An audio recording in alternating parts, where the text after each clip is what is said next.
Yeah, so let's because we have such a number of people, but we do want people to feel like they're showing up. We just wanted to start with this, and we'll have a few of you maybe share, but and I'll read them out, or Alan maybe or Miad can read them out from the chat. Um, and so in the box, in the chat box, if you want to put your name is and tell us who your people all are. And so when we think about people, think about uh who are the people, how I like to see it is, who are the people that you see red if they're hurt or if something happens to them, or people that you count on and count on you. And then if you can write one word that is a value or a way that you want to build this world. Um, and so you could use the text box there. I'll make it right now. Uh, so you could fill in the chat and I'll start reading it. I'll start myself, and then we'll have Ellen and a few other of our team, just a way to introduce ourselves. So my name is Monica Kirk, as I said, and my people are my people are the lonely, the people that are left out, people that are ignored. Um, I am a refugee. My family's refugees from Romania, so I would say refugees. And I will build this world with joy. So I will write that down here. So feel free to write. Mia or Lena, do you want to read out what people are writing? Yes, hello, good evening. In this part of the world in which I are currently. Nice to meet you. I am Millarlandi Cabanzo from Colombia. That's my people. And I also, but not right now. I am in the land of Acholi and Ugandan and other ethnic groups in Uganda. And most of the people right now are talking about that Sandra Macias is from and based in Mexico. Fabiola Montiel in Gabrielino Tongwa. I hope I'm pronouncing correctly that name. Someone is asking for if the session is recorded. Effectively, right now the session is recorded, so we might share this session with your friend Janine. Tanya Charles from Zimbabwe, inhabited by the sun, but now in England. And there is also some phone ups. And someone says, my name is Ricardo Larana from Cultiva Ya Collective in Baja California, Mexico. My people are the prosumers of a new reality for the world, mainly women, migrants, activists, and human rights defenders. My word is the colonization for a territory of peace. And Brian Schwartz says, Doek Manahoak Piscataway Nakochtang. For I the hope I pronounce it Alexandria, in the right Virginia. way. Yeah, and finally, I mean, we have two more people in the chat. My Sandra Tapia says, my people are the people of peace and compassion, regardless of where they come from. I want to build this movement with joy, music, and dance. Um, and someone says, Liliana Pimentel from Brazil, nice see you all, not able to talk, following by listening only. And Lina Jaramillo, this says, my name is Lina Maria, my people are you all, and Colombian people, of course. So those are our comments in the chat box. Thank you. Okay, and we'll keep filling it in as you go. You could fill this in.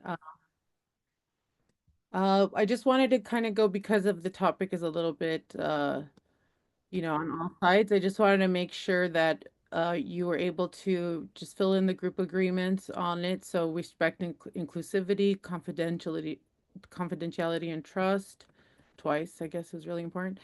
Um, Collective care and accountability, trusting the process and staying present. So, yeah, just try to stay on topic, and then try to be present, open to the process and people, practice active listening, get a beverage, get comfortable, and also lastly, just seek resonance instead of comparing, contrasting, diminishing, or discounting your experience or that of others. So I will, if we are agreeing with that, we could do a thumbs up to make sure that we're all here. Um, and we're all in agreement. Thank you, Lisa. All right.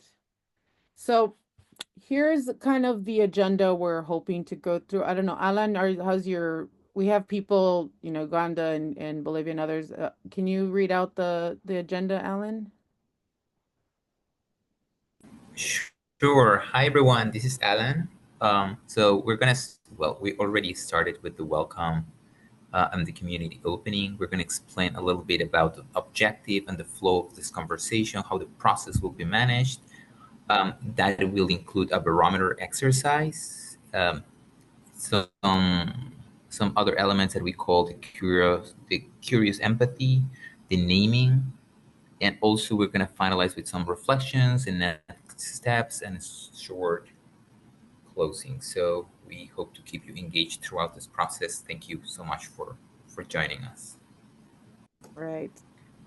Perfect. So there is a lot of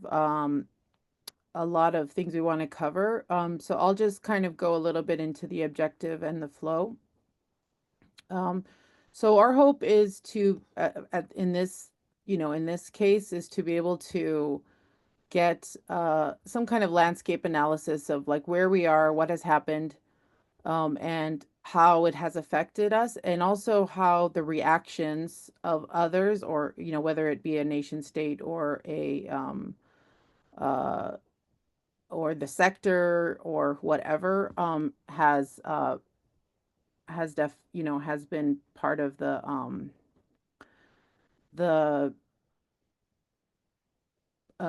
right, like how we've been, how we see it right now. So just kind of a landscape analysis. And so to start that, we have a Mentimeter barometer exercise that Alan's going to share the link, and so we'll do some um, live barometer of how this has personally, how you've personally been affected or impacted by this, and then also how, like, just perceptions. So I think, Alan, do I stop share and you share the Menti? Yes, I'm going to be sharing the link with all of you over the chat so that you can log into Mentimeter. Also, if you prefer, you can just put in your browser www.menti.com and just paste this code. Here it is, so that you can also access the Menti. Let me share my screen so that we can start.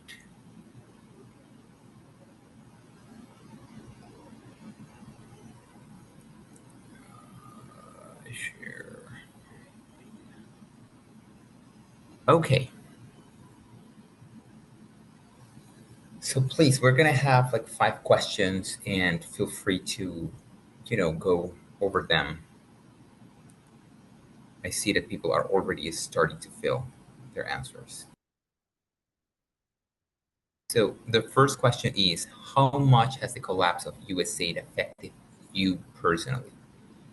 0 is not at all. You have not been affected at all. And 10 is completely. You've completely been affected either through, your personal or professional life. We're gonna give people a few more seconds to answer.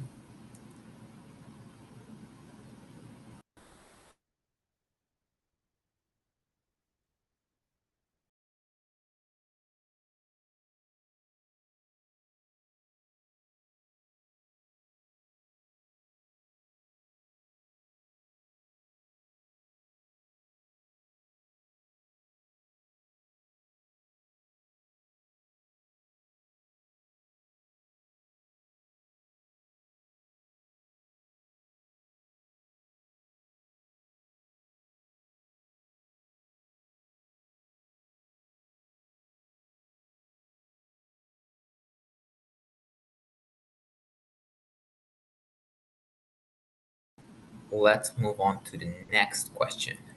Next question is, before Trump gutted USAID, how did you view the aid system? Zero being totally corrupt or exploitative, and 10 being like as a vital system, like completely perfect.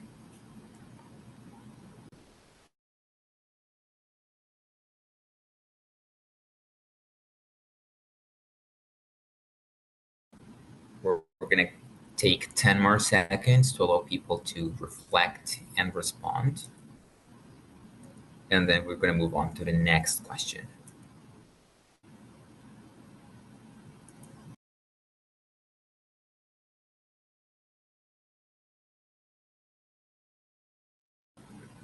Okay.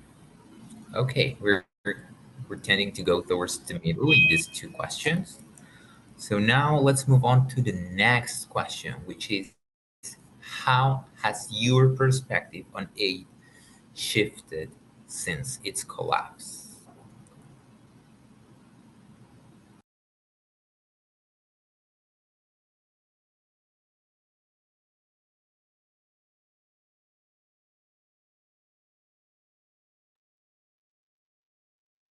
Sorry, strongly agree means aid is really important.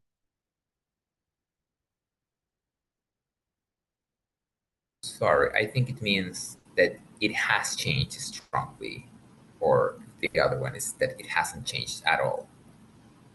Different perspectives can change in different ways.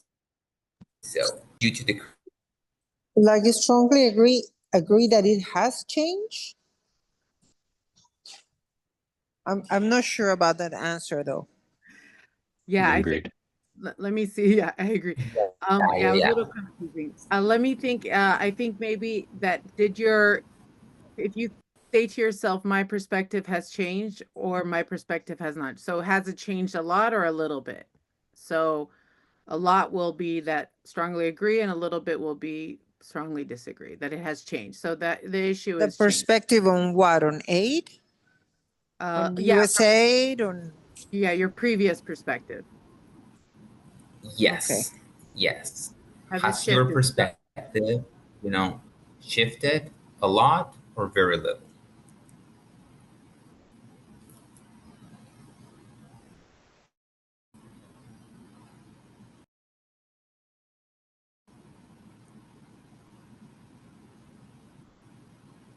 Okay, so it seems like the perspective has not changed much. We're tending towards a little in this answer. So if we go to the next question, how hopeful are you in this moment? You have no hope, or you think this is a big opportunity?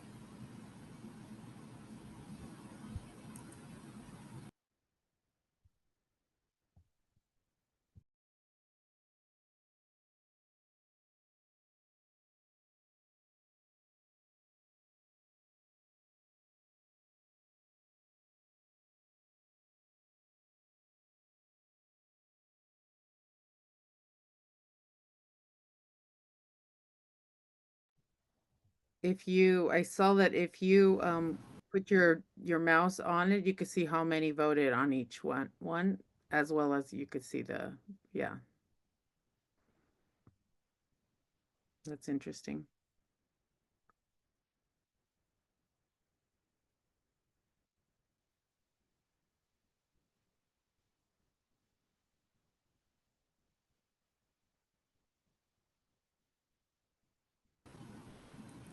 Okay, interesting. Yes, we're tending towards the middle, but a little bit to the right in this question. And then a last question that we have for this barometer is, how ready do you feel to build something different? You're not ready at all, or you're already working on it?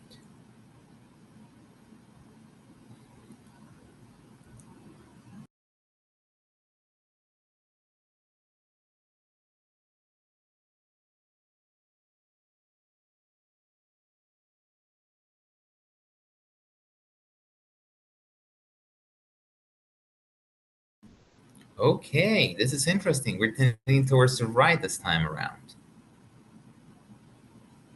Okay, we have a few people that are not ready yet, which is totally fine. And then we're still receiving responses, but we have like 13 responses that said that they are already working on something different.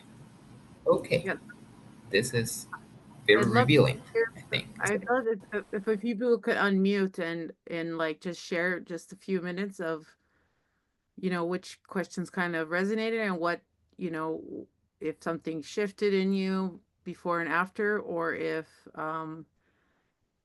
uh yeah, if any of the questions kind of resonated more or like struck something. So yeah, if somebody, you don't have to raise your hand, you could just unmute and talk, unless we could.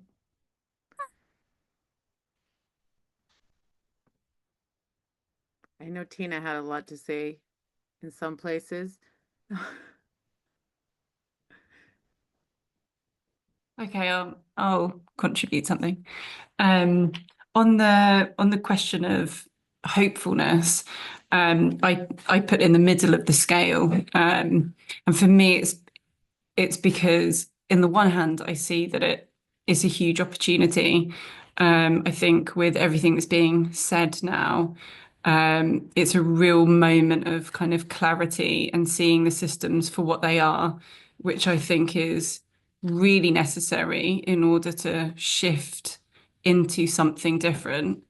But at the same time, the work that I've been doing over the last year has been looking a lot at the relationship between the aid sector and the corporate world. And I have a lot of fear around that and that growing. Yeah, particularly tech companies and what they have been doing and how they're so embedded with the sector that doesn't seem to question the use of their technologies. So that's why I put myself in the middle, hopeful, but also quite worried.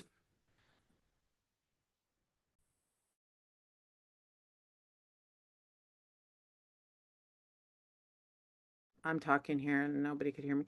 Let's hear from others. I see Maha and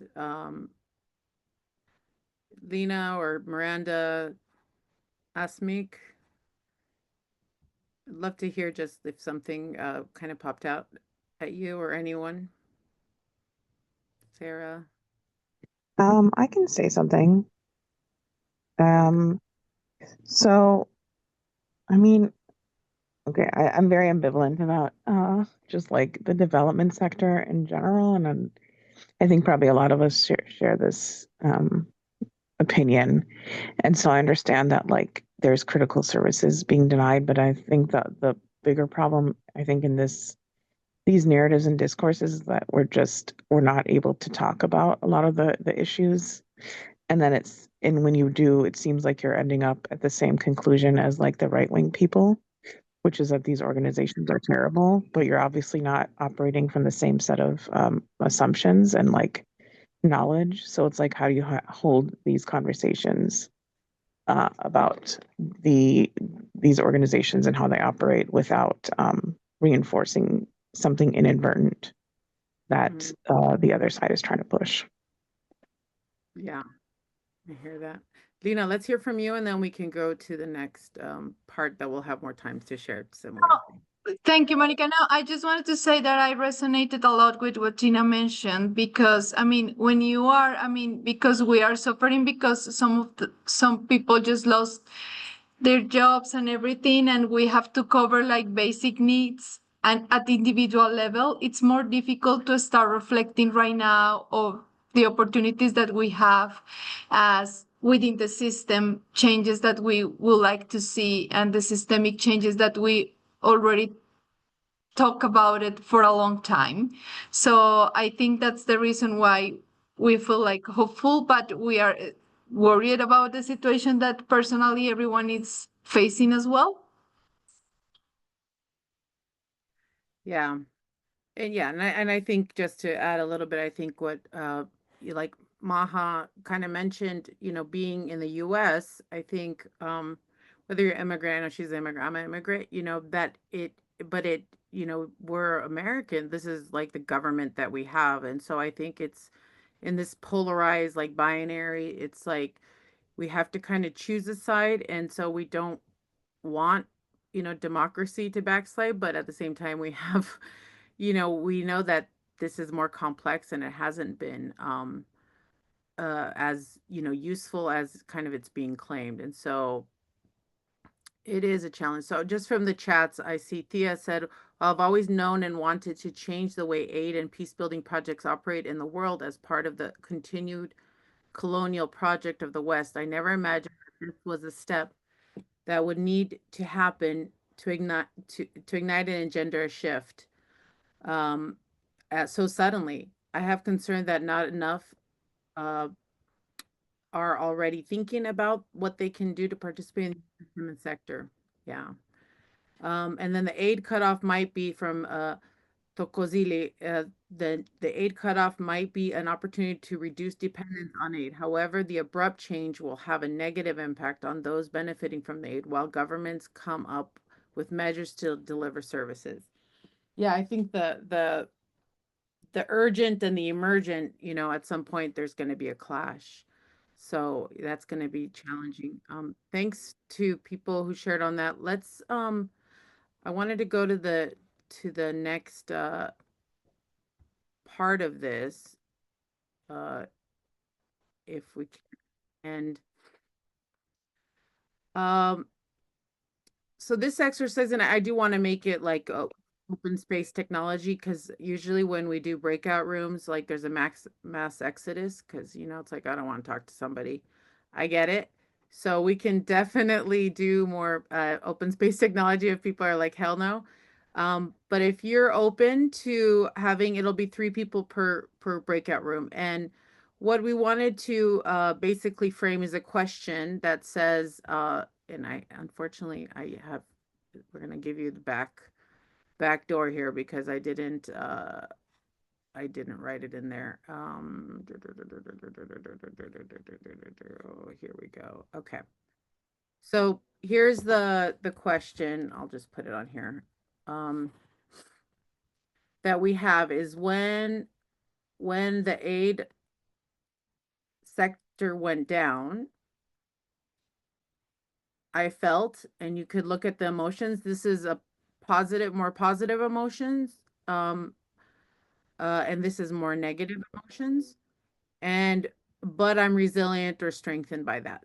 So we could either just unmute and share, or we could do great, for a few minutes, or do some breakouts so we could share a little bit more of our stories. Let's raise your hand if you are okay with the breakout room. And it won't make you a refugee, a mass exodus. Okay. It'll be a quick 5-minute painless session. I see not. Okay. See 3 people. All right, 4.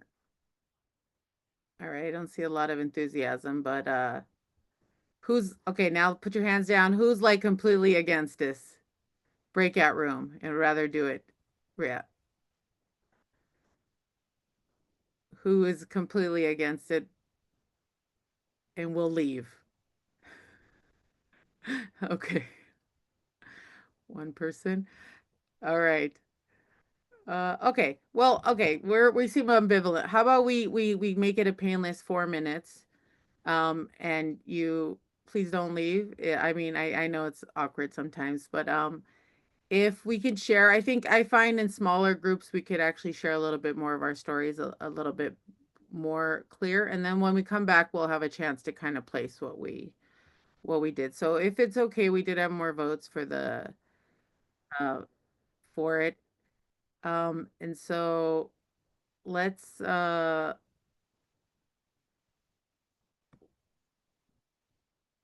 let me make I guess it'd be like uh 16 breakout rooms.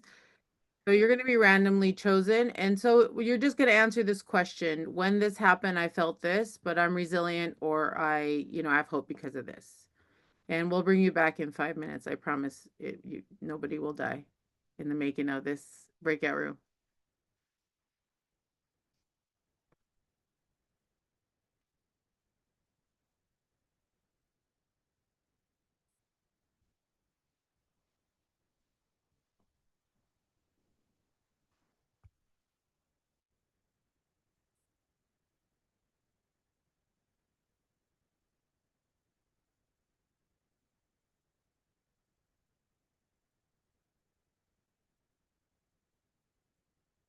For those who can't join, or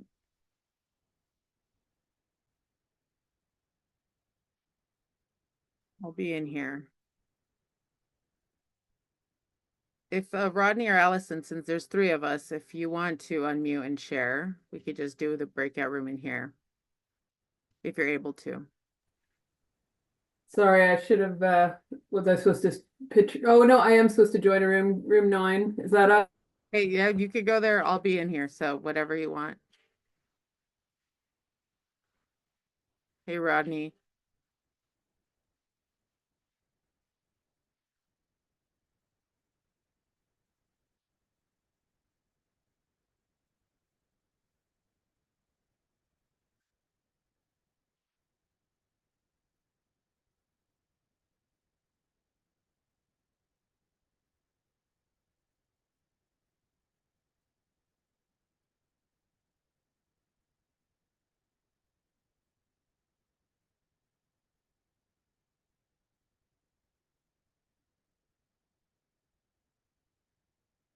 Hello, Alyssa. We are in breakout rooms for a few minutes, but we're right now we're kind of doing this exercise. Welcome to the Hive, by the way. Hi, thanks, and sorry for joining late. I just Oh no, you're good. You're good. Let me share with you the link that we're working with on Canva, and it's going to be on the chat, and you can see like the different kind of questions we're working with. So basically what we've done so far is we introduced ourselves and chatted. We have in the chat, which you can't see, but you could download it later. And then we did a Mentimeter barometer on like current like feelings and perceptions about what we how we kind of perceive aid and what like the change has kind of happened, and so people had different opinions about that. And we'll have that like report. We'll put it in some kind of like blog or something after, so you could see it. We are recording also. But that was an interesting conversation. And right now they're in breakout room just for a few minutes to answer this question. When I heard that USAID was getting shut down, I felt blank and or but what I was resilient about, what I was like strengthened by was this. So it could be a negative or positive feeling, or it could be a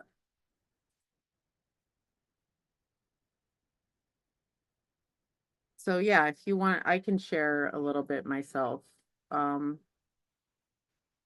We have Rodney, but thank you so much for that background. I was just gonna say I'm happy to like hang tight since I am joining like 40 minutes into this and just sort of absorb the if folks do any kind of reporting. Yeah, it's maybe something to think about. And then what we're gonna do, just to kind of give you what the agenda, what we're gonna do next is we're gonna do a timeline, not to kind of like hash out all of the different specifics, but what we wanted to do is for people to add like if their national governments responded during this, kind of to look at the different actors and how they responded or didn't respond, I guess, and put it on a timeline. And then to be able to map that, because our goal here in this session, as you can see from up here, we're basically we're just looking at the current state after the stop order. And then the next week we'll look at imagining future scenarios. So we'll work with 4 different scenarios. And then the week 3 will be visioning how we get there. And then week 4 will be the designing and action. So right now it's more of landscape analysis, but the goal of the map of the timeline is to kind of look at the state of what happened, but then also to map it on the reaction map, because I think so much of the mixed feelings that people have are reactions of the different stakeholders. And so that's what we'll do. And then lastly, we're going to do a just reflection analysis and then close it. So, and I'm going to bring people back in about a second. That sounds great. Thanks. Yeah. Hello, Meg. Everybody's in a breakout room, but we will end that in about a minute.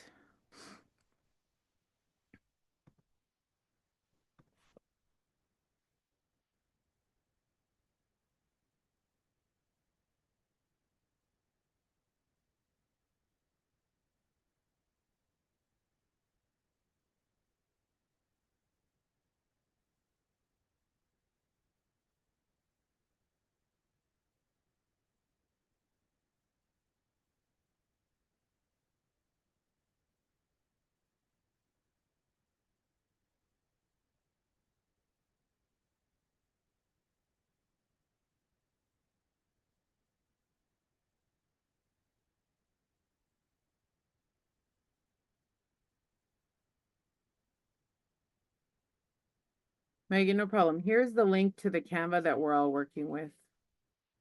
Welcome. Or Meg. I don't know if your name is Megan, but all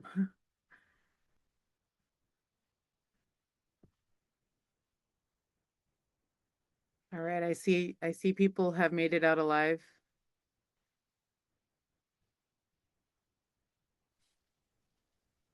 Welcome back, Fabiola. Natalia, I see there's survivors, the breakout survivors. We made it. It's painful. I know. Especially if you're not like a post-its participatory person. You're like, oh my God, stop. I am one of those people, so. But I have empathy and I understand that others might not appreciate and share time. But yeah, it'd be great to as people return.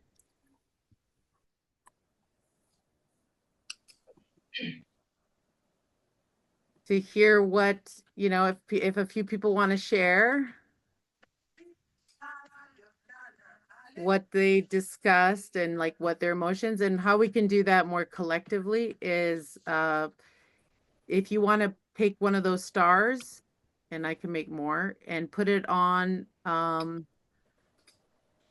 let's put it on the first emotion, I guess, first, and then we'll clear the stars that you had when the shutdown happened.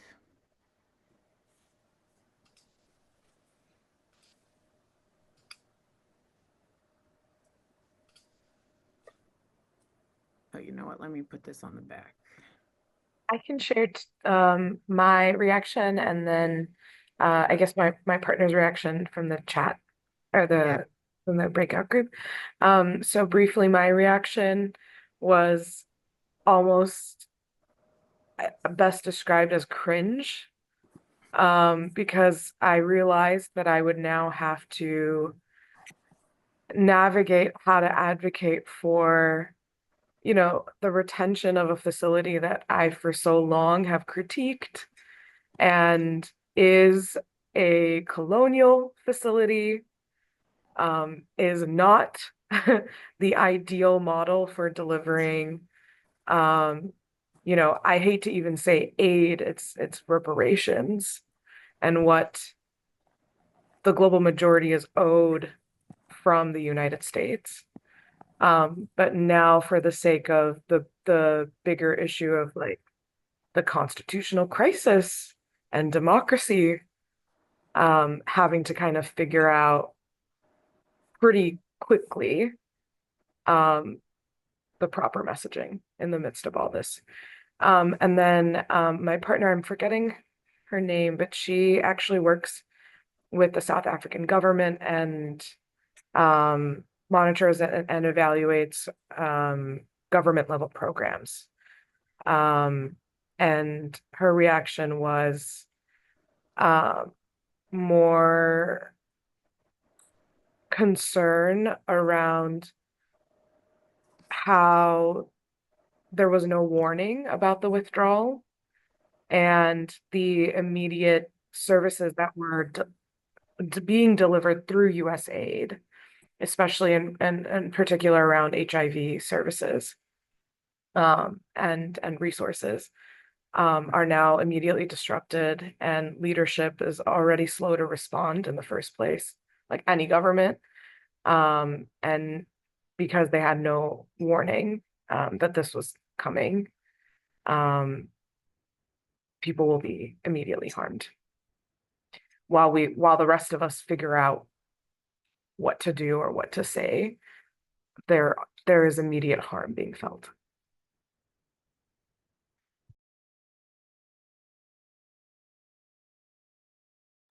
You're on mute, Monica. Okay. I'm seeing a lot of, thank you. Thank you for sharing so much. Yeah.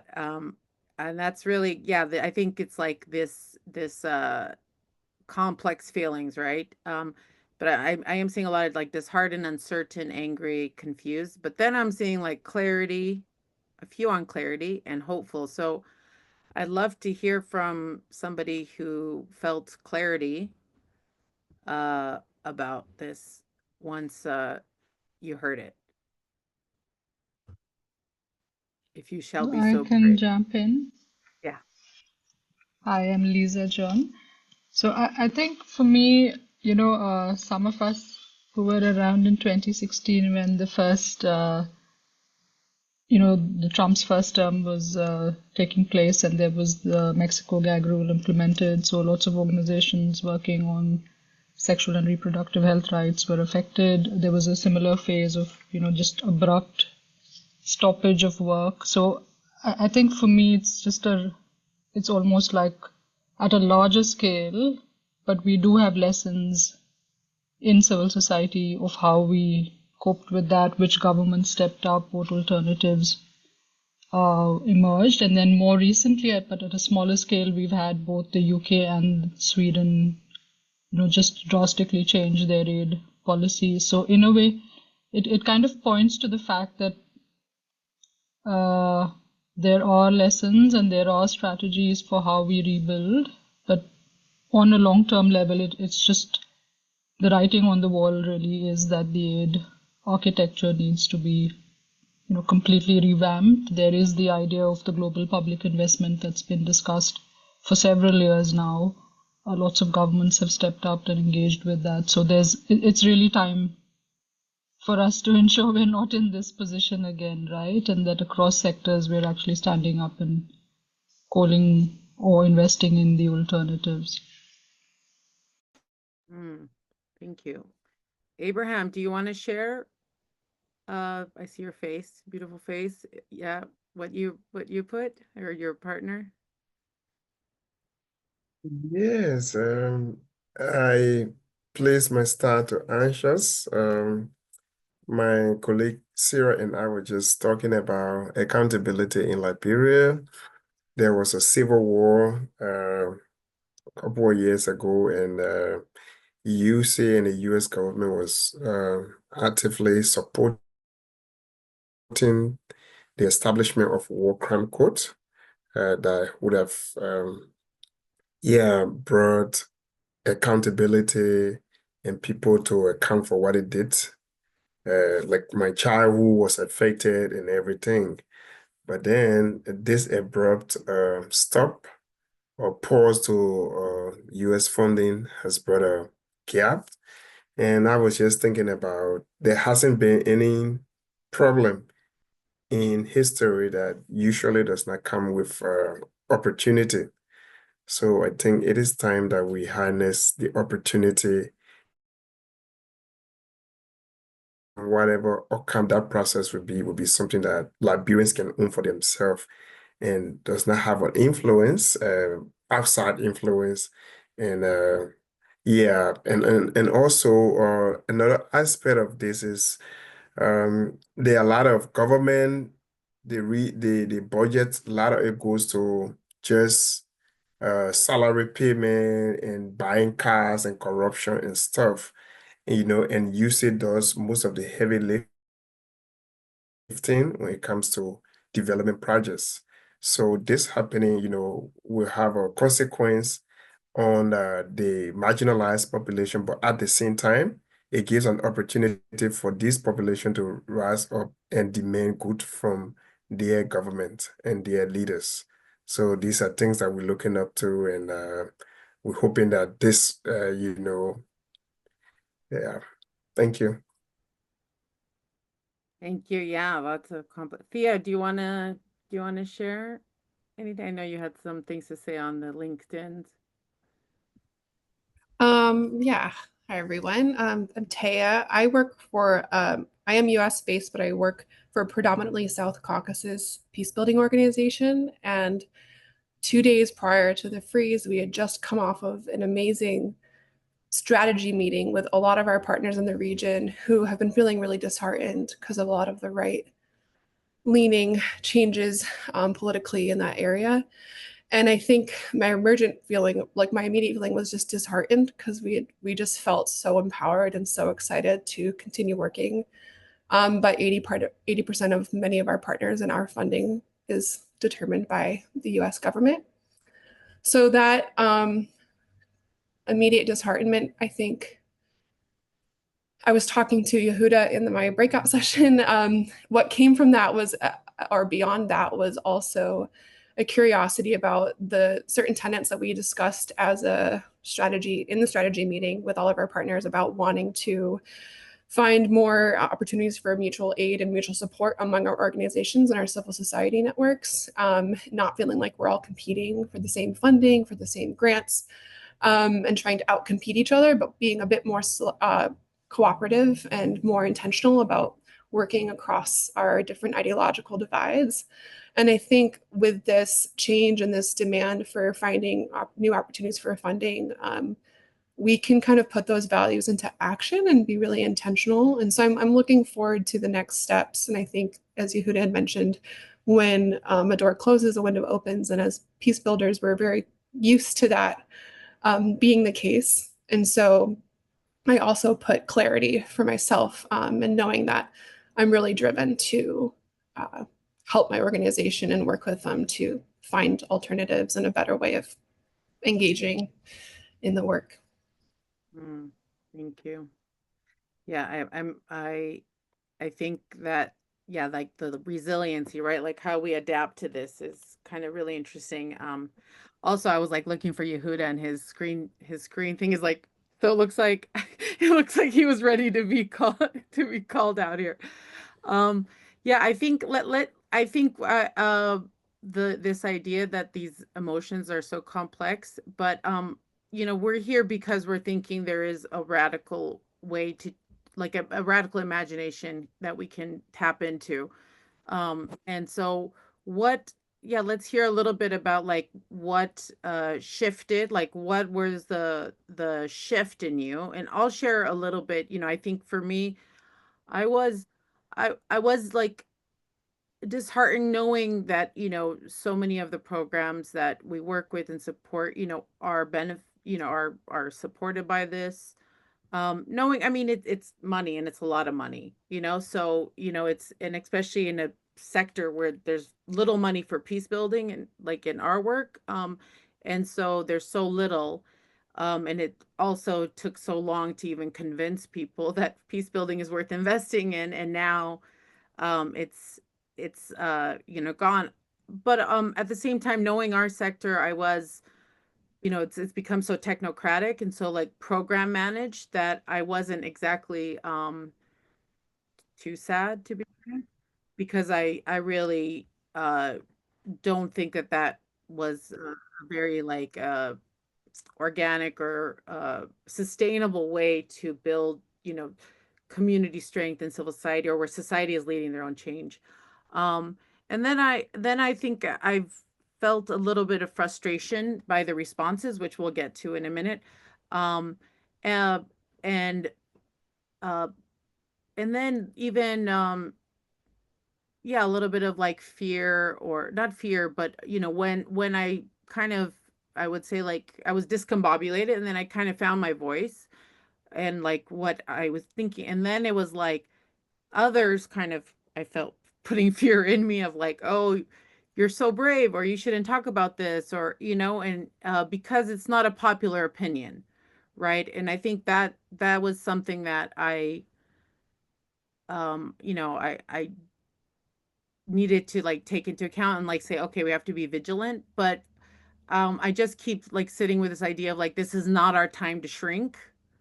It's our time to be open and expansive. And I think that's what this kind of struggles are trying to do, is make us shrink and to kind of follow the party line and do what we're told and shut up. And, if you're nice, you'll get the good stuff. And if you're not nice, you're going to be, you're not going to get on Santa's list. And it's like, I guess I just don't believe that. And so for me, that's what kind of gave me hope, was like this shift. And I would say, like, in a way, it was an internal hope, because I I wasn't getting too much encouragement from, besides our team, from the outside, because it just felt like everybody is already just swallowing a different narrative and going with it. And so that was, it was a little scary. Uh, but yeah, I'd love to hear, just last to finish up, Miranda, do you want to share a little bit about how you felt? Yeah, so for me, I had put hope on. I guess it kind of resonates with a lot of what's been said, and also what's been written in the chat around yeah, thinking of USAID and the infrastructures of aid as colonial or neo-colonial, in their that's the function of it. So hearing that USAID was, being dismantled, I guess, or, just having such an abrupt kind of threat to its operations, it gave me hope because of I guess, yeah, how I'm considering what USAID is. So that was something for me that yeah, made me have a more positive reaction in terms of thinking about, yeah, how do we replace it, or how do we build something new? So that was my feeling. Thank you. Thank you. I hope we'll, get more chance to share in the next one too, but I do want to kind of just kind of go on to this timeline analysis. Now, this wasn't meant to be an exhaustive analysis of what happened or political action by this or that. I did want to create some space for, to kind of catch everybody up if, the different details weren't known of what happened. And what we did was just place the big kind of actions. But that's not the point of this timeline. Because we're here right now. Um, I don't think this has changed. Maybe it has. But what we are hoping for is to hear from you all. So this is, the pink is the Trump administration, what they did. I think, being a global kind of issue that this has caused, there's been a lot of reactions, positive and negative, and a lot of things that have happened, not reactions yet, but things that have happened, right? So maybe you lost a job. Maybe you, are helping friends get jobs. Maybe you saw the aid sector leadership do something or not do something, or local actors do something or not do something. So it could be positive or negative, but if you can, basically the idea is to cut and paste, and you can write in what you saw and when you saw it, just to help us kind of create an analysis and map out um, what has happened in your neck of the woods from your perspective, but also from it could be geopolitical. So I'll give an example. I was heartened, and maybe Lena can share a little bit more, when Colombia stepped in to cover what USAID was covering about reconciliation program. But if you want to share that, Lena, that can give a good example.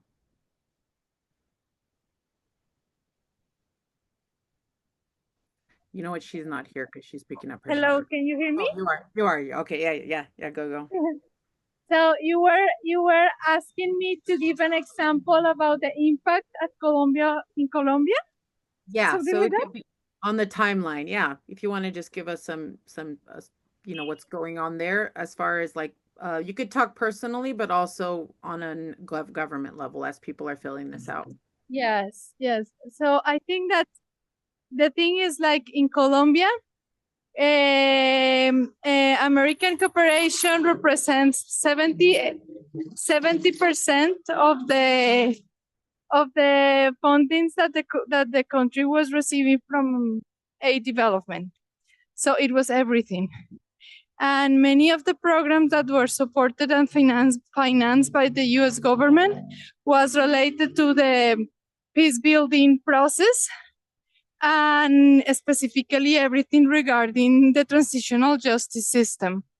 So, I mean, the whole idea about the transitional justice system behind the peace building process after the peace agreement is now in a default because all the funding money was from the US government. If you want to share a little bit about your own, what happened, like, so we have personal experience, aid leadership, local actors, and also what Colombia government covered.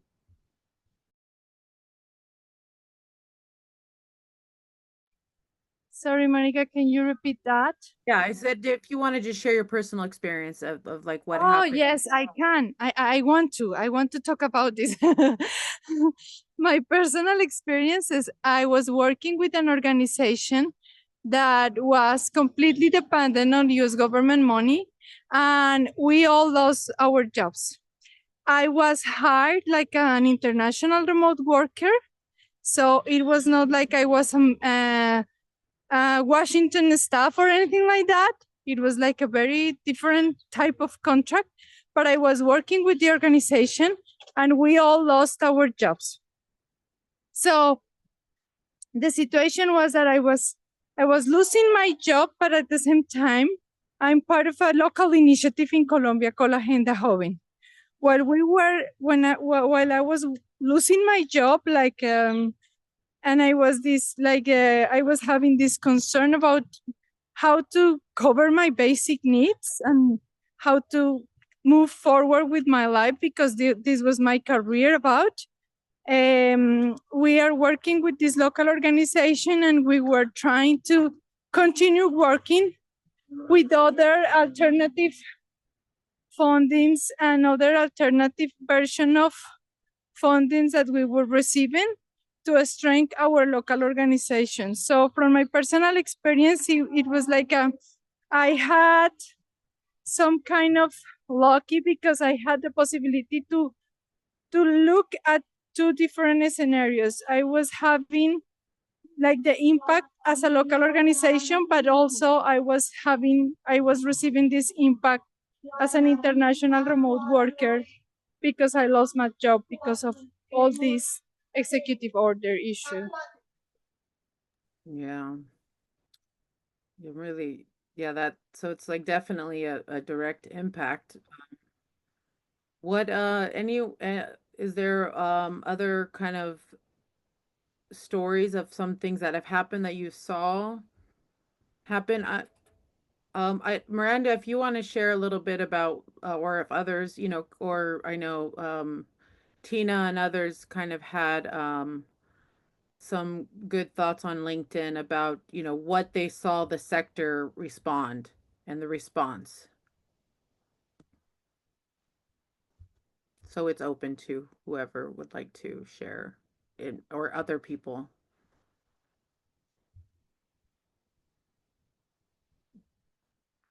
Tina or Tia or Miranda or Asil, Sarah. Hi. Yeah, sorry, I turned my video off when my child was climbing on me.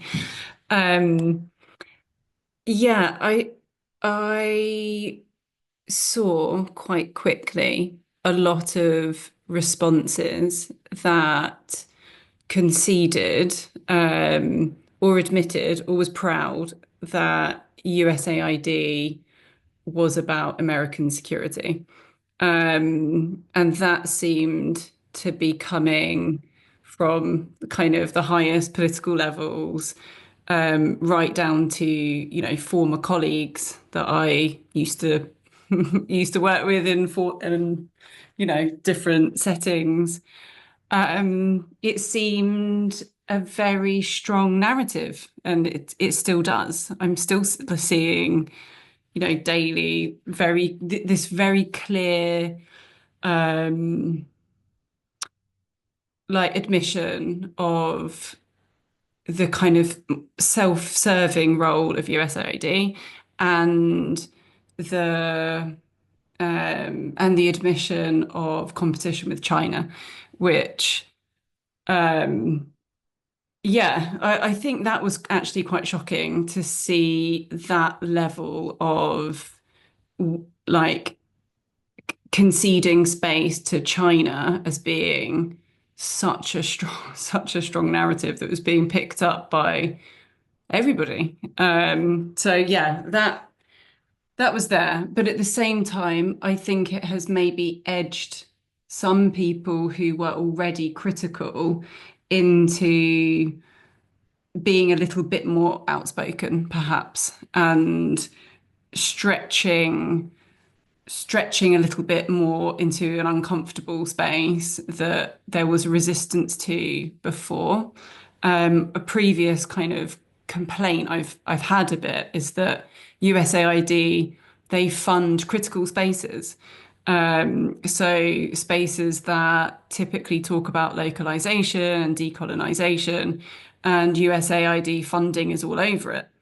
And so I've kind of thought, actually, this could be a really important moment that these spaces are free of USAID funding and can actually talk about US imperialism, and that impact as, being able to actually address root causes. So yeah, that was my sort of take on some of the narratives.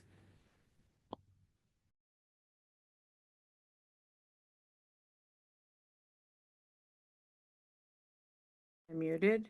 Thank you so much for sharing. Yeah, I think we were seeing a lot of that too, and just the rallying. And I don't know if it was you or another person who posted that, I think that, oh, it was surprising to see how like well people organized and they were able to mobilize when, there's issues like with Gaza, like genocide, and there's like these issues that they, definitely could have used a lot more highly organized and influential people. And so that was, yeah, it was a little bit like frustrating. And then this is more of a personal thing, but, having like worked at USIP, worked in the system and outside the system, my experience with USAID has been that, they don't talk to you unless they need you.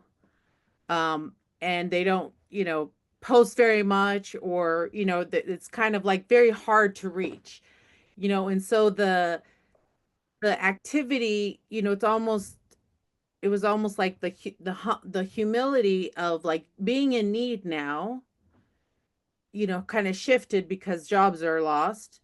And so it to me, it was almost like I want like that bridge between power and no power for empathy to happen, um, or some kind of like grasping at what's happening. I didn't see that, and so I think that was something. And then also, being on calls with our sector and just hearing kind of, yeah, these calls for narrative around China or American prosperity or how our programs stop immigration. And so, just kind of this jumping into a narrative that was, literally talking points by the Trump administration. So I was like, okay, I guess we're just gonna have no principles or, no concepts. So I think for me, I was like very disheartened and kind of shocked. So I think, you know, those two compounded the way that they were able to organize, and then able to organize around things that, I would say, I didn't see a lot of people organize around the 400,000 contract aid organizations or local organizations that are funded by aid. But I did see pictures of those people at the press conferences, front and center. So it's kind of like, to me, it was disheartening to see, oh, I thought we were over. And I think I was talking to Alan. I'll let him share too, but where he was like, oh my gosh, I thought we were done with that whole like brown and black people, at the front of our like communications products, like using those faces to be able to sell something. And so I think, yeah, that was like a little bit shocking. But yeah, I'd love to hear from others. Alan, if you want to pitch in and share, I don't want to speak for you. You don't have to also. Okay. Yeah, if other people, Sarah or Brian, I see your faces. Any others that have some kind of experience on like what happened? There are some comments on the chat box. If you want, I can read them. Yes, please. Yeah, thank you. While someone wants to jump in. From Fiona. I can jump in real quick. I just had two. Thank you. Yeah, okay, Octavia. go. You can go, Octavia. Go. Yeah, just 2 points. Like, I mean, I'm like realizing as we're having this conversation that it's like not great to say those things about like security in China, but like, and I would say that like 90% of people that were working within the USAID space know, like, we're aware that it's like inappropriate and like stupid, right? But it's like you just kind of go along with it to get the money. And while that might not be like okay, like it was, a way of still like trying to get the funding and then like doing good things with it. So like I think that there is that balance. And like, Tina was saying, like now that USAID is no longer in the picture, we can have these, discussions about imperialism and do things differently. Well, no, we can't, because nobody has a job anymore. And like the sector's gone. So unless some like a billionaire comes in with however much money was getting funded from USAID, like, we're not having those conversations. It's just like everything is now gone and done. So for now, at least. I think that's an interesting point, and one that I'm not sure about, but I think that there's a shift in power dynamics in terms of I'm somehow still employed. I don't know how. We'll see how long that lasts. But I know. But my organization is like, as everyone else is frantically applying to anything that you can get, which is mostly in foundations at this point. And it's been really interesting. I've been kind of leading a lot of our foundation research. And so now the people who are able to control these decisions and able to control the direction of all of these are the uber wealthy that are rich enough to be in charge of foundation decisions. So a lot of like Silicon Valley foundations and foundations from the uber wealthy from all, you know, aspects of Right. life. But I think but it's also interesting because what I'm seeing with a large percentage of the foundations is they're prioritizing funding going directly to on the ground partners, to local organizations, much more than USAID ever did. And that, you know, I think the line we should all be working ourselves out of a job is one that I really prescribe to, of like, if you're in the international aid sector, you should be trying to shift the funding in meaningful ways, and you shouldn't be trying to maintain middleman status. But I think it'll be really interesting because depending on what sector you're in, there's still between 90 and 60% of sector funding that wasn't USAID that will still continue. And I think that's what's going to be really interesting, is seeing how the sector evolves. And from a US based perspective, as someone based in the US, like how this is going to continue, the strategic decisions that the Trump administration is going to make about what they will fund, because there's already USAID projects that are being reinstated.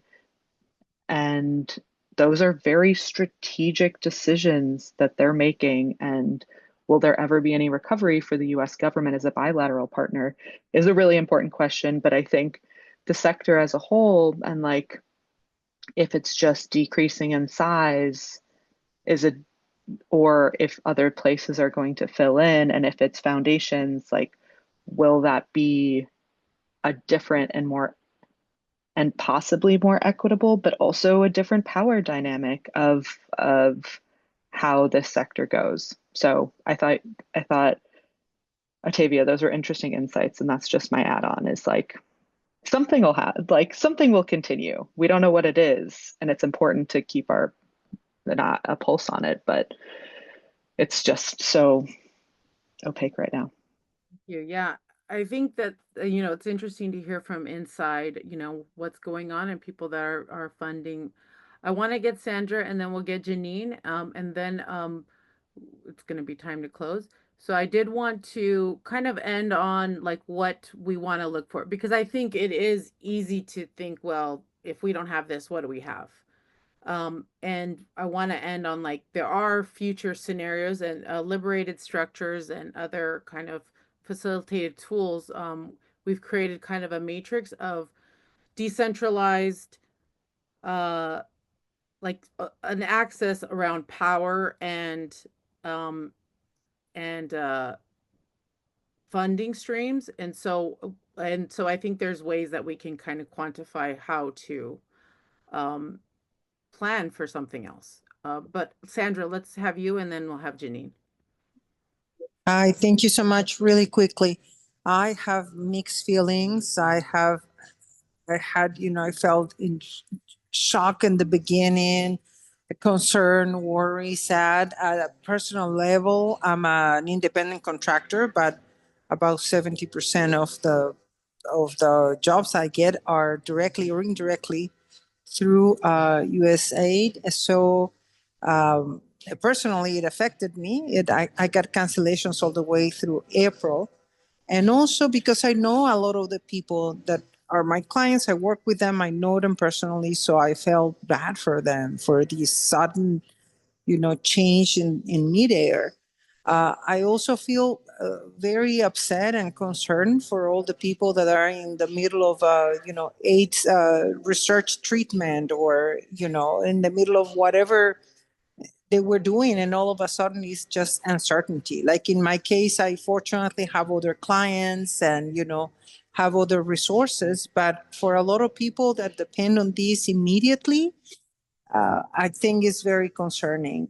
On the other hand, I do feel hopeful, and I feel, very curious about what is going to happen with that void that is leaving, allowing to shift power. And immediately it seems like a lot of the things that, the president is doing is showing him like he has all this power. But I think in the aftermath, in very short time, is going to show that it's going to be counterproductive, because America is going to lose, or the United States is going to lose a lot of that soft diplomatic power, and that many times was like a Trojan horse, and so it's really going to be counterproductive for American interests. And I'm just curious to see what's going to happen then, and hopeful that really is going to be just, a very swift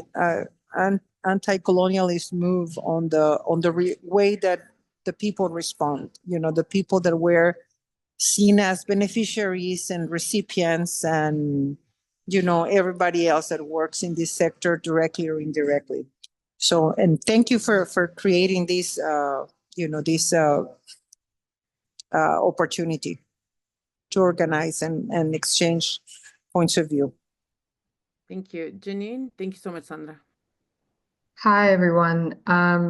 Thank you for everyone for your insights. It's been really interesting to kind of digest all of this. A little bit about my background. I am from the US, but I studied in Switzerland for my international development degree, and then I was working in the space for some time, but it was really limited job options within Geneva to work. And so I kind of phased out, and I'm kind of existing within development, but I have one foot like kind of out of it. And I wanted to get back into development, but it's just been a struggle for the past 2 years for me. So I've kind of been exploring like, what does this mean for my career? And now I see this whole sector within the US, but more broadly outside of it, now having to explore these questions too. And I mean, I started a whole side project on like, what do career transitions look like? How do people take those steps, and how do they fathom like how to start at square one, or swaps sectors, or whatever it is, like being a program manager and then, I don't know, being a program manager in another sector. But I'm just really curious, like even in terms of AI, a lot of jobs are now being phased out regardless of sector, and how those people are navigating this. So I don't, it's a terrible thing, but I don't see this necessarily as just happening to us within development. And I'm curious, like, what people see as potentially other types of skills that they can either be capitalizing on to meet their daily needs, at least for now, or, having pockets or side projects or whatever, hands in multiple pots. Yeah, I just wanted to kind of throw that out there, because I right now am exploring these questions of what I can be doing in addition to the remote work that I'm doing, both in development, but also in like sustainability stuff, which is my background. Thank you. Yeah. I think that's interesting. So I think there's like two, kind of layers of this, right? So there's like the goal of aid, and then, the human resources that are, for sure, keeping it going, right? So it's like you could have an idea, but without the human power. But I think if we think about like the goal of aid, so the goal of aid is not to like keep a workforce employed.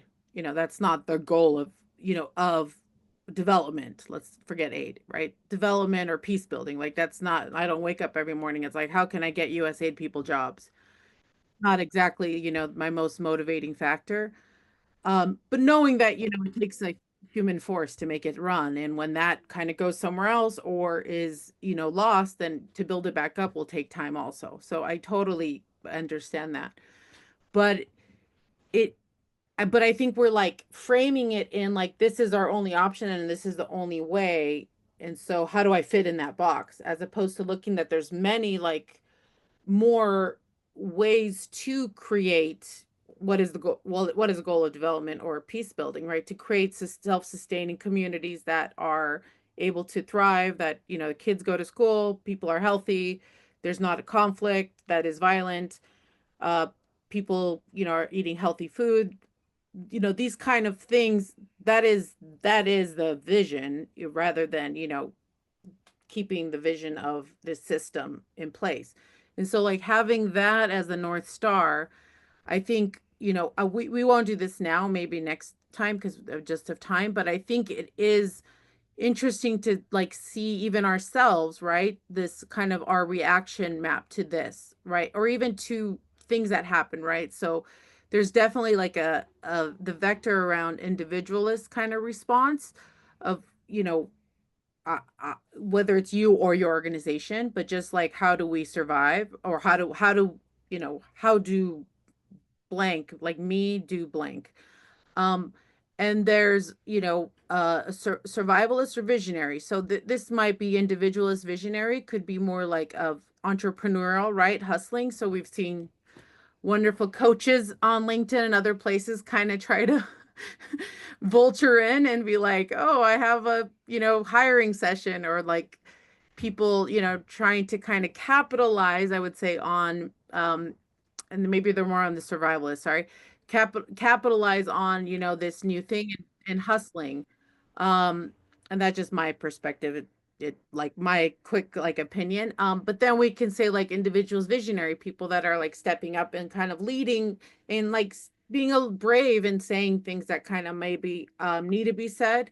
um, or visionary and interdependent, saying like, okay, let's organize towards something new.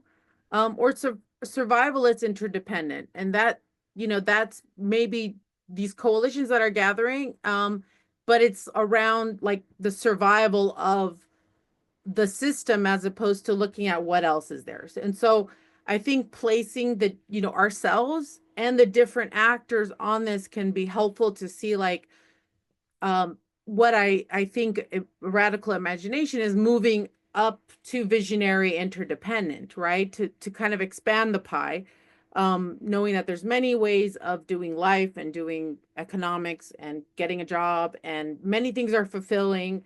And we have a passion for something, but it doesn't mean that it's like the only way we can express that, right? And so and I've seen like people, oh, you know, that we're doing a, you know, development, you know, start have a farm, or I know for myself, I was doing marketing for chiropractors, and you know, for like after my undergraduate, I had a business, and I could tell you that was like the funnest job I've ever had. I had 10 employees, and we were going to festivals and fairs, and we were always like new things, new people, action.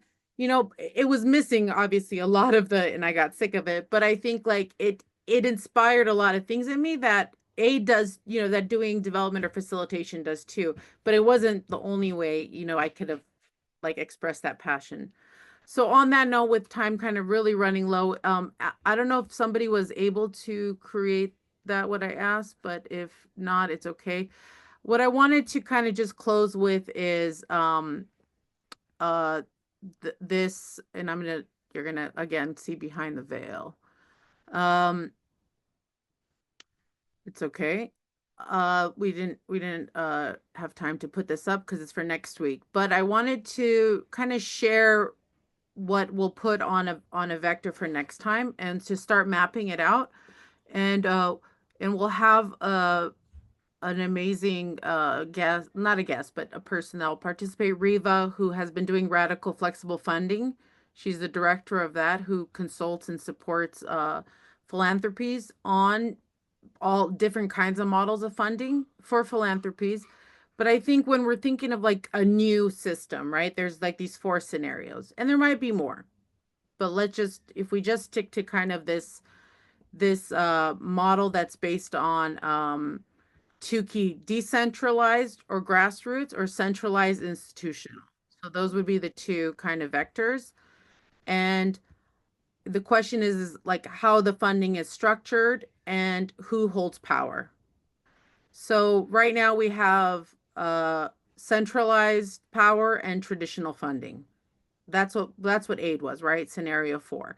So it could be the scenario that it returns, that it just like, you know, Trump and Musk is like, oh my God, this is just what a mess. We have to get aid back, right? Maybe, I doubt it.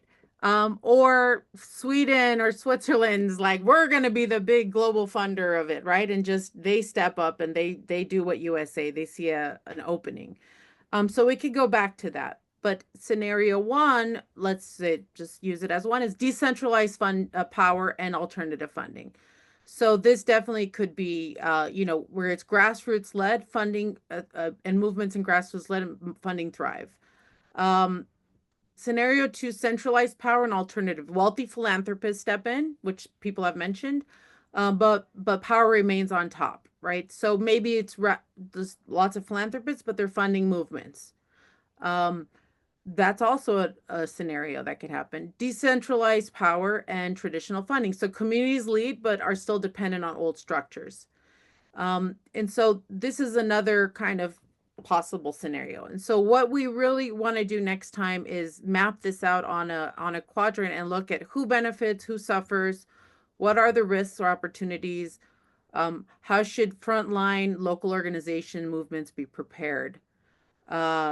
So the hope is that we can, and you could take a screenshot if this is something you want to like think about this week, and we'll send out an email with these kind of questions, and hopefully we'll do a few other exercises. But I think that's something I want to leave you with, is that there are other models. There's and I just talking to Riva yesterday, she's like so frustrated because there are other models. There's already, and Miranda hopefully could share next week, there's already, networks in place, and maybe you are a part of networks.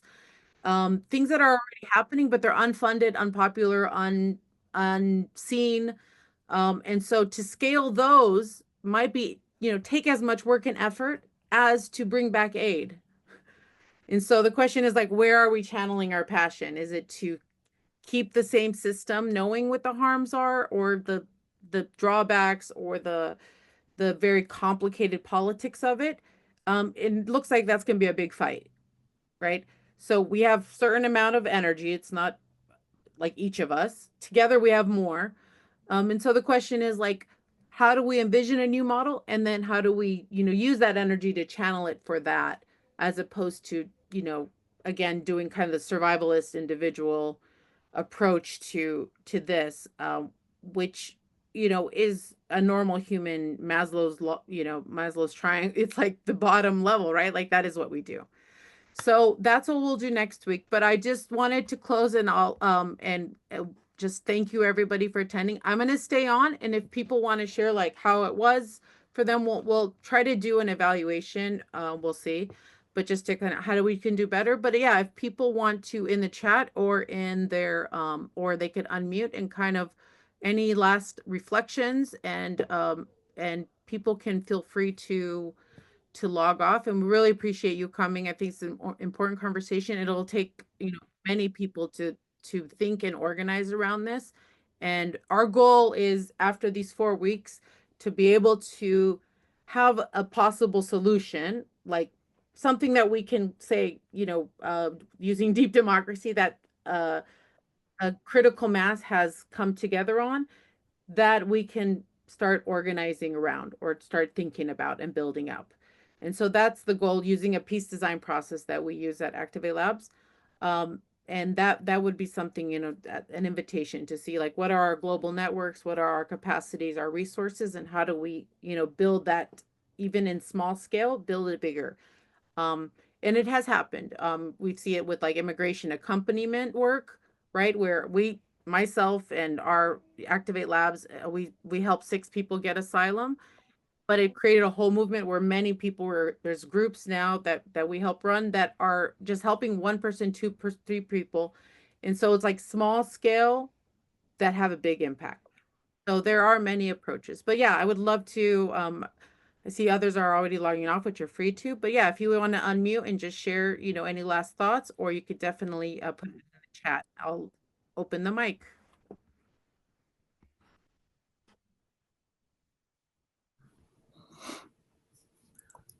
Monica, thanks so much for this space, and everyone that helped organize was really, really helpful. And as I mentioned in the chat, like I've been very focused on like, okay, I lost my job, like where, you know, working through that whole process. And it's really nice to take some time to connect with people around the world and hear what people are experiencing and the take that larger analysis. And so I'm really grateful for this space. Thanks, Sarah. Nice to see you.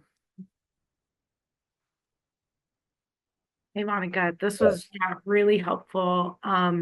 So I work with Oxfam's DC office, and we focus on international financial institutions.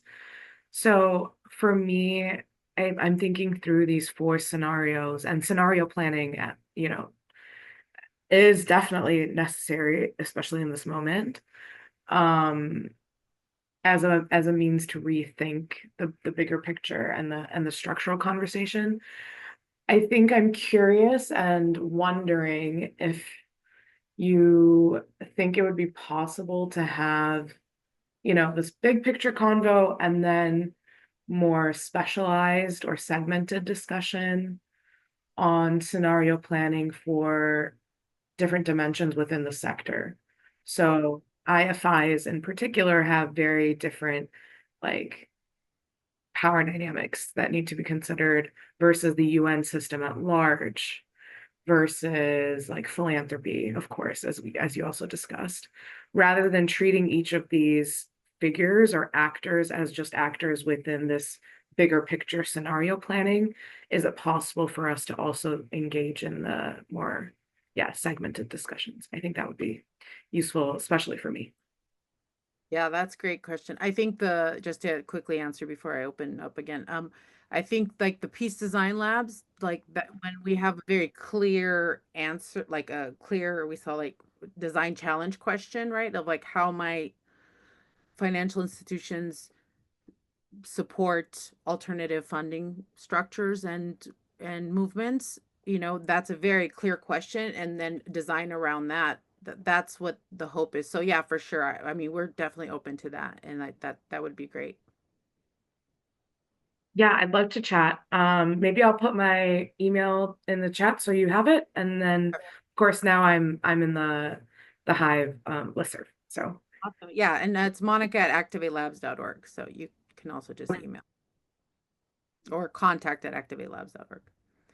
Yeah. Anybody else? Tina, I see Ricardo, Liliana, I know you're muted. Rodney, Sophie, still here. Laura, Saba, Zahara, or Meg, or maybe people forgot to log off.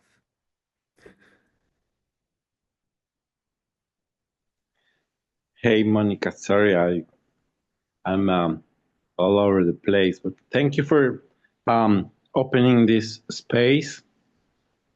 I think it's very important that we discuss, we share, we open our hearts.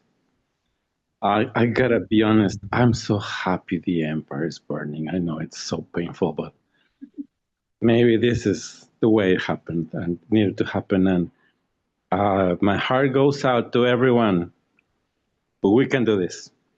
If we couldn't, this wouldn't be happening. So let's go for it. Thank you. I love you, my friend. Love you. Take care, Ricardo. So we have happiness, the empire is burning. Tina, do you want to say something before you go?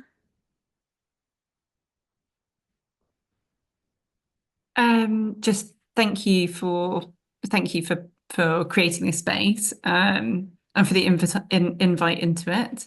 It's very interesting listening to different perspectives, and obviously being outside the US. I think, I think that there could be some interesting work around perceptions on the US and USAID from the outside versus the inside, and kind of maybe bringing some of that together.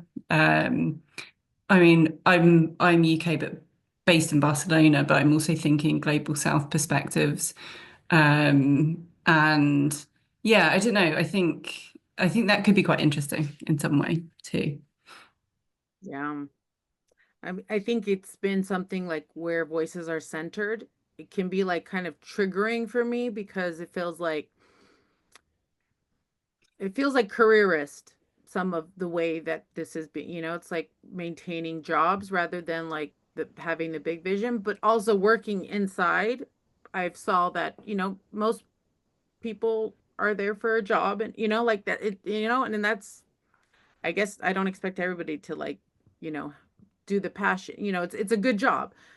So I feel like, I guess, disappointed that, that more of like the reason why we do this work isn't, but I think one thing we did in another workshop that might be interesting is to do like more of a fishbowl and have like people that are working inside or what were inside of USA kind of to have a conversation where we're just listening, of like fears and thoughts, and then people that are in the, kind of have been recipients or even are creating other models, have another fishbowl and we just listen, where there's a conversation that's happening, and so we could see how different those conversations are, and kind of like how, I mean, my perception is that those that have lost most, like have lost more, I would say, like in the sense of like Maslow's triangle, are losing more, are more hopeful than those that are, losing a job, like as far as like everyday living and, ability to survive. Let's just leave it like that, right? So those that have greater access to resources and their ability to survive are less hopeful than those that have less access, ability to survive. And so I'm really curious what that metric or that line was, like, is um an assumption. I like, some my first thought is the feeling of expectation and growing up in another place or not having a lot or seeing a lot of harm and a lot of pain, or being told you're not going to be anything. I mean, it could be very traumatic and very like not healthy, but your expectation for life is different. And so in a lot of the trauma work we do, we see that when people's expectations meet the reality, that their trauma is actually a lot lower than when their expectations are not meeting the reality. And so I think it probably feels completely like an audacity that this can happen to somebody that's employed. But if you're used to living in a context where there's a lot of unemployment, a lot of access, there's not a lot of access to opportunity, it's just like, one more hit, one more hit. And that's where resilience grows. And so I do wonder if like a mental, like a mindset has to be shifted, in us as US people or Northern Western, that like we don't get everything we want, and we don't get to just because we said it happens. Like that's just not a reality. And it might need to change. And I think we'll grow in our resilience when that changes. Um, and that sounds kind of depressing, right? Because we're always like, empowerment is the opposite. Like you can do it, you can believe it. But that, challenge is actually what builds our resilience, as opposed to having no challenges. You're not resilient. And so, I yeah, that's kind of some of the thoughts I have, but I think having these like fish bowls could be very interesting to like listen in and kind of hear like what are the root kind of feelings, and and also learn like what makes somebody resilient in this moment and somebody not. But yeah, um Miet, I would love to hear from you with your wonderful Ugandan reception. Yes, I know.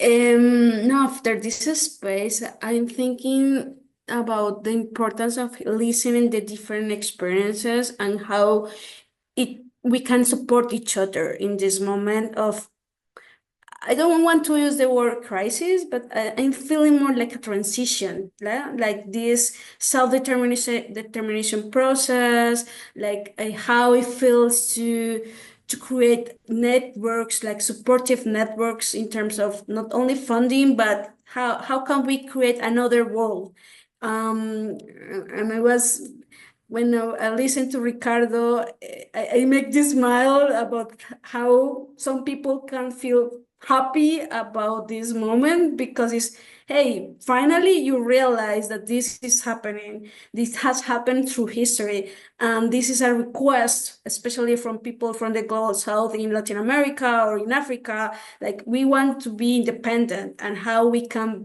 create that independency, but without losing ourselves and without losing the connection among different actors and different people and different individuals across the world. So yeah, I mean, I love this space because we can learn from other people that we're not alone, that we're together in this, and we can create actions together. And that's one word I have loved and learned from Africa. It's all about being together. So for me right now, the African perspective living here is how we can be together in this transition and create things together. Thank Yeah, you. yeah, thank you. So to close, I mean, Saba Zahara, I know you came a little late, but we'd love to hear, like the feeling you have from South Africa and, what's going on. I know there is a war, a subtle war going on there. It's kind of crazy. This war of words and alignment. Hi, greetings everyone.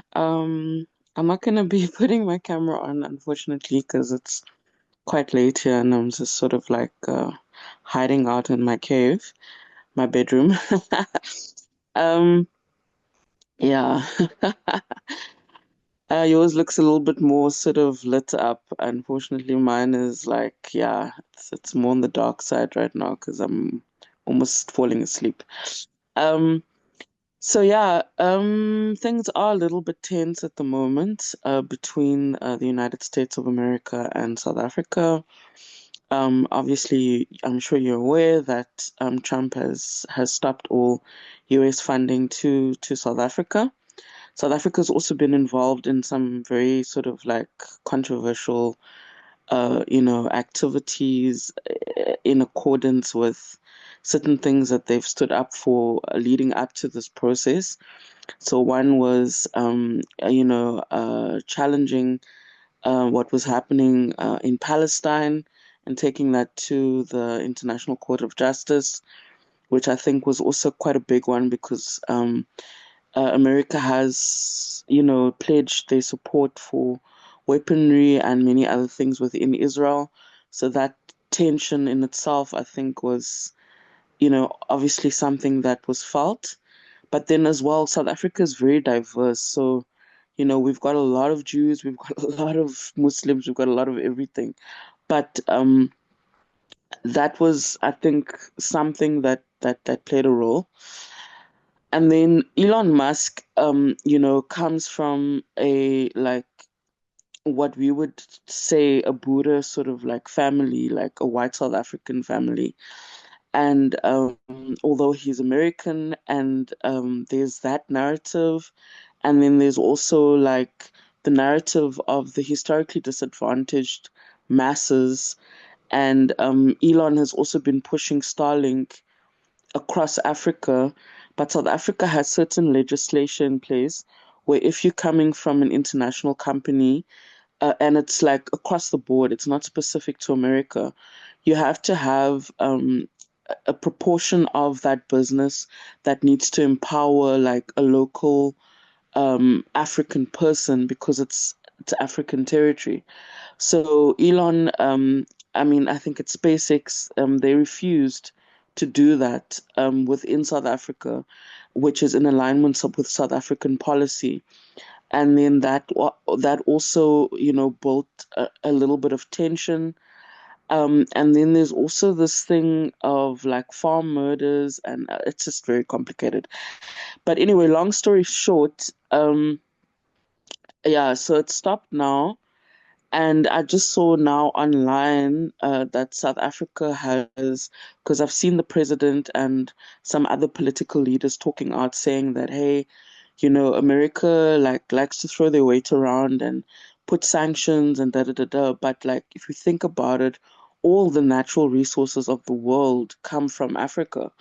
I mean, even with robotics, cell phones, everything, like without the resources from the African continent, like we're done. There's nothing. There's no further development of AI. There's no like like so so now I see within the last like few hours, because of the withdrawal of that funding, that South Africa is now also clamping down on US businesses in South Africa, which it's never done before, and no African country has ever done that before. So I think, considering the fact that I think the US and and South Africa were very much in bed together for a very long time, even sometimes to the detriment of other African countries. Because there's certain African countries who also felt that at some point the relations between America and South Africa were almost incestuous. So now, I mean, to have this like 360, South Africa obviously being almost like the London of Africa, it's kind of like, yeah, it's definitely going to be felt. And I think on both sides that have maybe taken that liaison for granted. So it could be felt from the South African side with regards to investment. And I've seen certain NGOs suffering, like for instance, it with health and HIV, South Africa's got the largest population of people with HIV, and that funding is paused.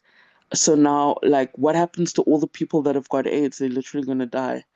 And then South Africa's also got a very high rape rate. So, it just gets a bit tricky. But then at the same time, what are some of the resources that America has been getting from South Africa, whether it's natural resources or any other type of produce that it is also taking for granted, that could get cut, which is maybe on the American market, and some people may be aware or unaware of what's coming in. So yeah, it's interesting. It's gonna be a tight one moving forward. Let's see what happens. Yeah. And just like I think that what you said was really interesting, of like counting the cost of going against the grain. And like South Africa on a, nation state level is feeling that. Um, and we're gonna maybe feel it on a micro level. Should we, should things, I felt it, and should things move forward? But I think that there is like a lot of cost to try to build something new. And the question, as you're kind of finished with Saba, which is interesting, it's like, will so much crisis happen around us that we won't have the power, the resilience, or the resources to build something new? Like, will our survival, like people around us, the rate of, real harm, take so much focus and energy to maintain without this support, that we won't have the resources, the energy to build something new? And I think those are two important things, knowing, frankly, from my opinion, that the incremental way of shifting the power and decolonization, I didn't see a lot of proof of that within within USAID or within programs. It's just how humans are. Like, unless it's like necessary and urgent, we're not gonna do it. And so it's just gonna always take a back seat. It's always gonna be a last option. And so I think that is gonna, because it's like not a habit. It's not there's no muscle memory of decolonial models. And so it's almost like we have to be like thrown into this ice bath of figuring, to do something different. And that's where like innovation and creativity are, the most that gets sparked, is during these kind of crisis moments. But I think in South Africa we definitely see, on both of those things. It's like the complex harm and violence that will continue unless there's some intervention, and the on a global, like, geopolitical level, the way the pushback is happening. And also, like, last, I would say it's like we're calculating all of this in like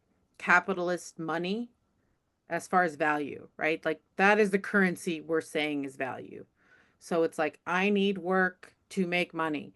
And so that's going to confine us to like such a small way of measuring success of this, right?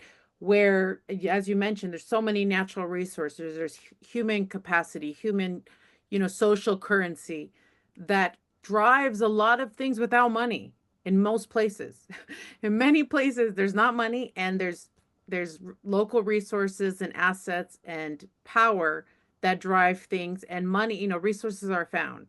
And so I think like we have to also shift, our value system to be able to even measure if this is useful, necessary, feasible, possible. Because yeah, no, if I want $100,000 job, paying job where I have good vacation and security, I mean, that is going to be corporate world, high level nonprofit philanthropy, or a government job. So like that is going to really limit me. So if I'm saying like I need to fulfill this need and I can only fulfill it this way, when we have to expand what that need means, right? Like what is the root need that we have actually, and where else can we find those resources? And I think that's a shift that I'm not seeing, and that we'd love to foster. Like, how do we shift even our values and our like currency of what we find important and valuable to be able to like open to radical imagination? Because then we're just imagining like, what's the next job I could get? Like that's our creativity level. It's like, I mean, I'm not interested. I'm not a human resource uh person for the sector, like, but I can help think through, other options or other ways. So anyway, I think it's really important. Thank you so much for sharing. And I like this, time. This also was recorded. So just FYI, I didn't unrecord because I think there's some valuable insights. But yeah, thank you so much, everybody. I'm going to close it down now. But I appreciate all the insights and all of the stories.